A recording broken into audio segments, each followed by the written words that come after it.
If you have one of these in your kitchen, you probably use it the way I just did, to make a smoothie or perhaps an ice cream shake. But did you know that your blender can make a whole lot of other things? Today I'm going to tell you about 5 other things beyond a smoothie that you should be making in a blender. Hello and welcome to I Want to Cook. My name is Chef Matt and this channel is all about helping you be a better cook. And today, well, technically we're not even cooking, we're just blending stuff up. And now, like I said, you probably have a blender, and if you don't, you can find them for pretty cheap, or you can go hog wild and get something that costs a few $100s.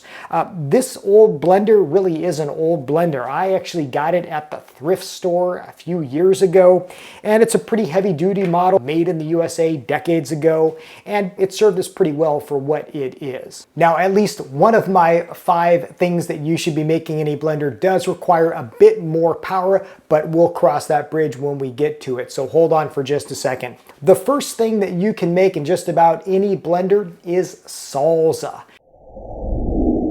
Now, I love salsa. You know, if you watch this channel regularly, you know that I love Mexican food. I like spicy stuff. Now, salsa is so easy to make in a blender. All you really have to do is dump in some tomatoes, canned or fresh, some onions, peppers, maybe a little bit of salt and herbs, blend it up, and you have some terrific salsa anytime you want.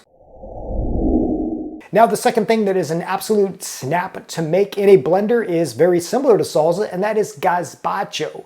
Gazpacho is a cold soup, and it is tomato based, but it's just bursting with other vegetables, and it's really, really good.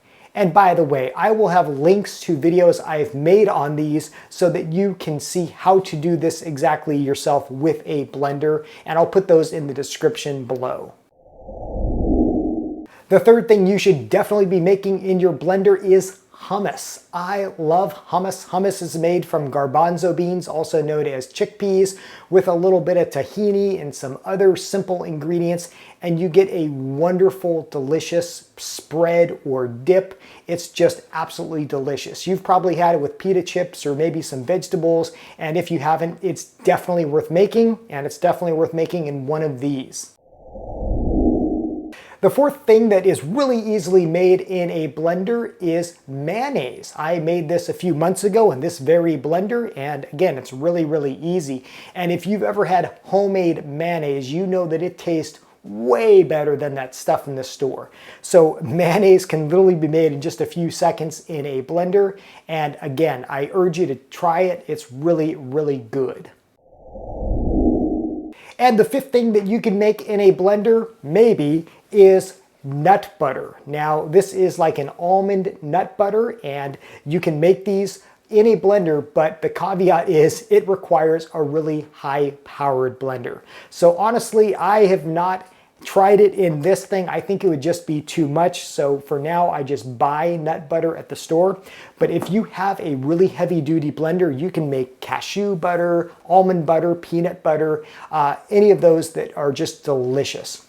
In truth, I think I am going to replace this because I do want to start making my own nut butters. I've been looking at the Vitamix blenders. Those look really, really good. But I'd love to hear if you have one of those. Let me know, are they really worth it? Because I think I might just take the dive. So there you go. There are 5 easy things that you can make in a blender in just a few seconds. I hope you try them. Let me know what you think, and let me know what you make in your blender. I mean, what is your favorite thing? Put that in the comments below. As always, thank you for watching. Thank you for subscribing. If you are new to the channel, welcome. Welcome to my kitchen. I am so glad that you are here. Until next time, I hope you want to cook.